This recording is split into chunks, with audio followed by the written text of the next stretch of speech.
Hoy, en Furor Politic, hablaremos del origen del conflicto entre el sector del taxi, Uber y Cabify y analizaremos las consecuencias de estas plataformas emergentes.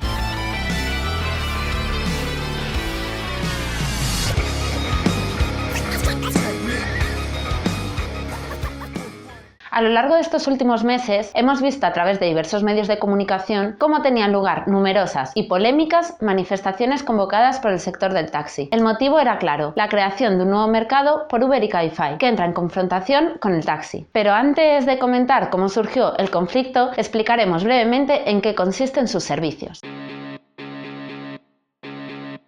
Diferencias entre el taxi y las nuevas plataformas. Cabify funciona como punto de contacto entre usuarios y un grupo de conductores privados. La compañía ofrece su servicio a dos grupos de clientes: usuarios corporativos, compuestos por empleados o grandes clientes, y usuarios particulares. La diferencia con el taxi radica principalmente en dos elementos. 1. Ofrece una prestación más elegante, ya que sus conductores han de llevar una vestimenta formal y los coches son de alta gama. Y 2. Se pueden incluir otros servicios como materiales de lectura o bebidas. Uber, por su parte, también se presenta como un intermediario entre usuarios y conductores, y estos últimos sí realizan el mismo trabajo que un taxi convencional, con la única diferencia de que el pago se hace previamente con la tarjeta y a través de la app, que es el único método para solicitar un vehículo. Ahora sí, vamos con lo importante: cómo, cuándo y por qué se ha dado esta disputa. Origen del conflicto.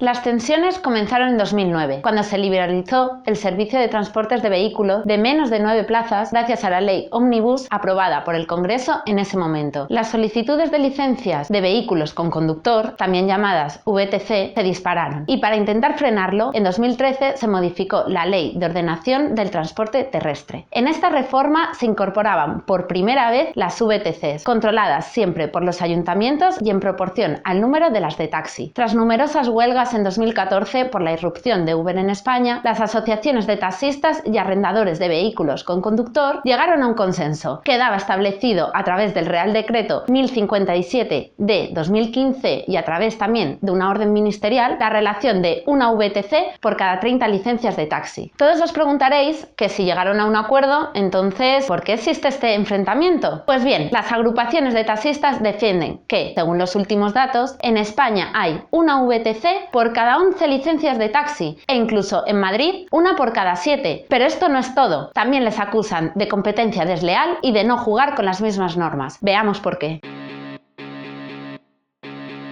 Motivo de las protestas de los taxistas.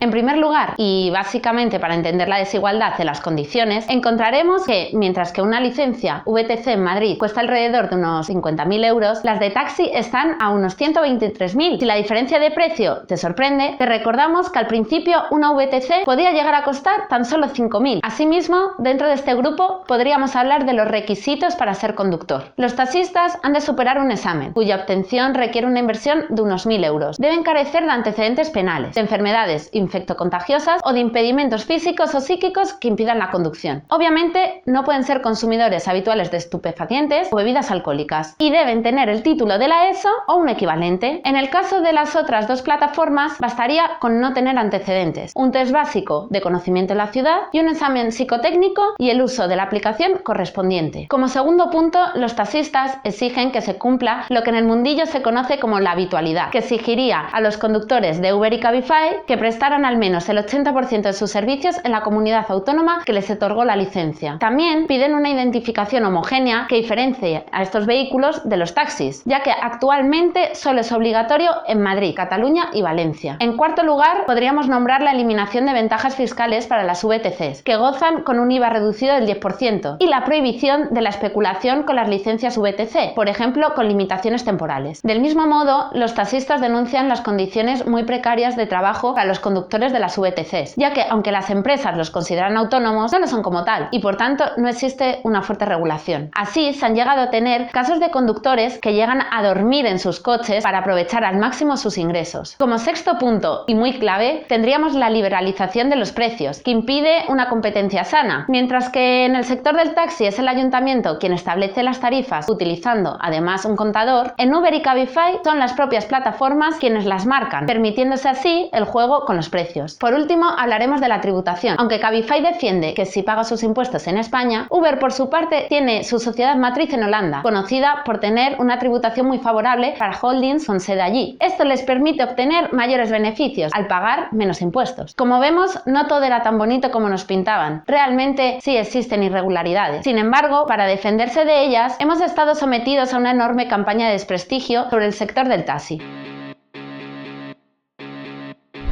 Desmontando mitos del taxi.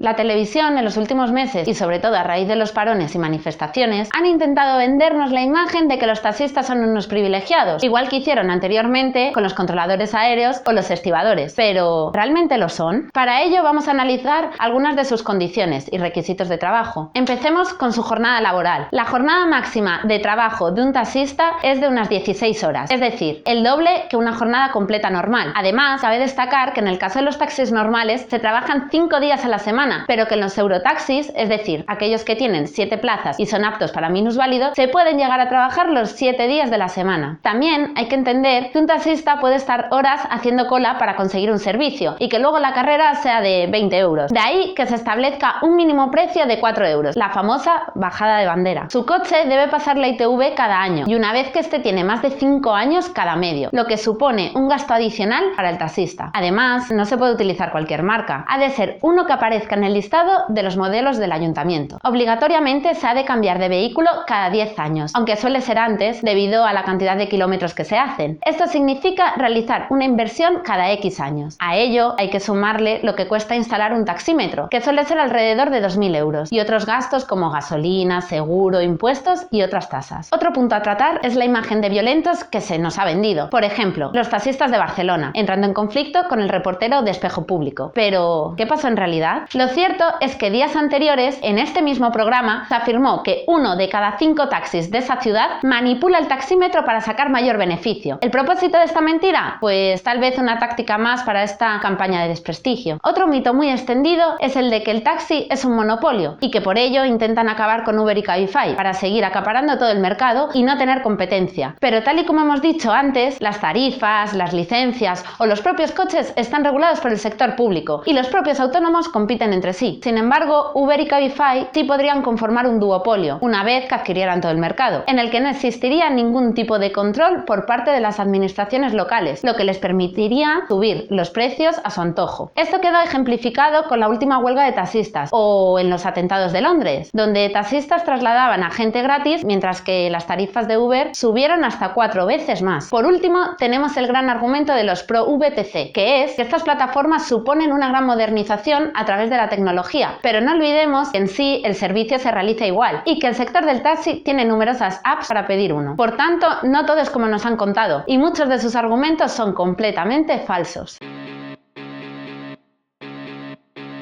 ¿Qué conclusiones podemos sacar? Tras hacer el análisis de lo que supondría Uber, quedan muy claras 3 ideas. 1. Liberalización de un nuevo sector, beneficiando a las grandes empresas frente a un servicio regulado públicamente. 2. En consecuencia de lo anterior, su privatización, dando lugar a un duopolio. Y 3. La fuerza del lobby que hay tras Uber, que ha conseguido hacerse con ciudades como San Francisco y que no parará hasta conseguir controlar la totalidad del mercado mundial a través del apoyo de gobiernos, de medios de comunicación o del patrocinio de diversos espacios. Recordemos además que su creador se encuentra dentro de la lista Forbes. Visto lo visto, vemos que este tema aún dará mucho de qué hablar y desde Furor Politic estaremos atentos a futuras movilizaciones. Para consultar las fuentes del vídeo, visita el enlace de la descripción. Si te gusta, dale a like, suscríbete y síguenos en nuestras redes sociales. Comenta qué te ha parecido y no te olvides de sugerir una temática nueva para próximos vídeos. Investiga por tu propia cuenta, no dejes que otros piensen por ti. Y recuerda, frente al abuso de las multinacionales, defendamos el trabajo digno. La conocí en un taxi, en camino al club. Yo la conocí en un taxi, en camino al club. Me lo paró el taxi, me lo paró el taxi, me lo